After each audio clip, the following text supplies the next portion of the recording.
ये पिछले कुछ घंटों से देख रहा हूं जिस प्रकार से इस बजट का हर क्षेत्र में स्वागत हुआ है।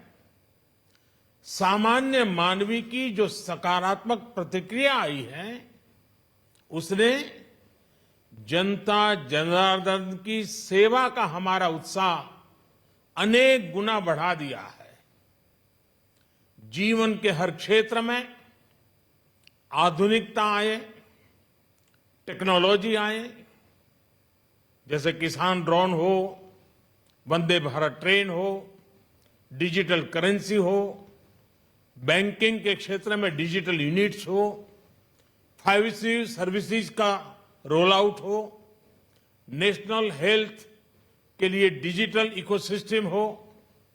इनका लाभ हमारे युवा, हमारे मध्यम वर्ग, गरीब, दलित, पिछड़े, ये सभी वर्गों को मिलेगा।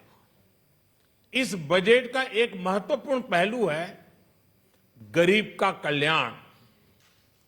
हर गरीब के पास पक्का घर हो, नल से जल आता हो, उसके पास शौचालय हो, गैस की सुविधा हो, इन सभी पर विशेष ध्यान दिया गया है। इसके साथ ही आधुनिक इंटरनेट कनेक्टिविटी पर भी उतना ही जोर है।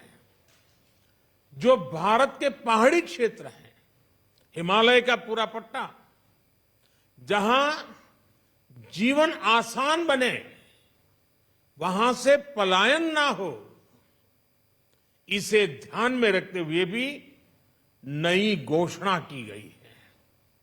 हिमाचल, उत्तराखंड, जम्मू कश्मीर, नॉर्थ ईस्ट ऐसे क्षेत्रों के लिए पहली बार देश में पर्वतमाला योजना शुरू की जा रही है।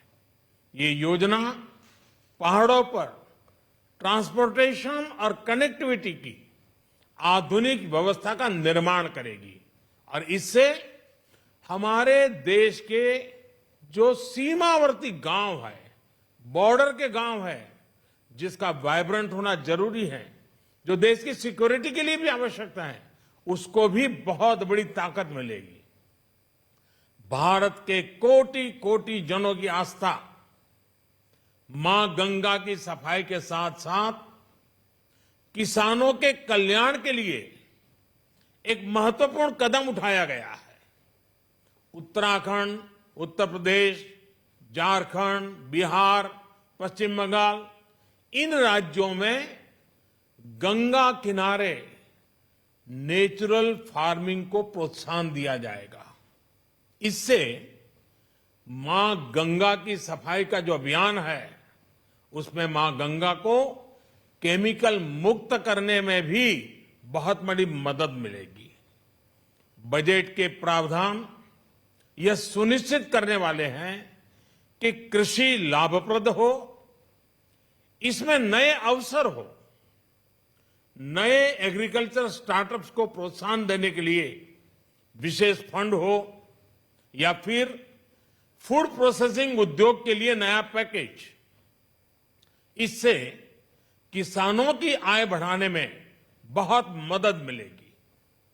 एमएसपी खरीद के माध्यम से किसानों के खाते में 2.25 लाख करोड़ रुपए से भी ज्यादा सीधे ट्रांसफर किए जा रहे हैं। कोरोना काल में एमएसएमई यानी हमारे छोटे उद्योगों की मदद और उनकी सुरक्षा के लिए देश ने लगातार अनेक निर्णय लिए थे, अनेक प्रकार की मदद पहुंचाई थी। इस बजट में क्रेडिट गारंटी में रिकॉर्ड वृद्धि के साथ ही कई नई योजनाओं का ऐलान किया गया है। डिफेंस के कैपिटल बजट का 68% डोमेस्टिक इंडस्ट्री को रिजर्व करने का भी बड़ा लाभ भारत के एमएसएमई सेक्टर को मिलेगा। ये आत्मनिर्भरता की तरफ बहुत बड़ा मजबूत कदम है। 7.5 लाख करोड़ रुपए के पब्लिक इन्वेस्टमेंट से अर्थव्यवस्था को नई गति के साथ ही छोटे और अन्य उद्योगों के लिए नए अवसर भी बनेंगे। मैं वित्त मंत्री निर्मला जी और उनकी पूरी टीम को इस पीपल फ्रेंडली और प्रोग्रेसिव बजट के लिए बहुत बहुत बधाई देता हूं। कल भारतीय जनता पार्टी ने मुझे सुबह 11 बजे बजट और आत्मनिर्भर भारत विषय पर बात करने के लिए निमंत्रित किया है। कल 11 बजे मैं बजट के इस विषय पर विस्तार से बात करूंगा। आज इतना काफी है। बहुत बहुत धन्यवाद।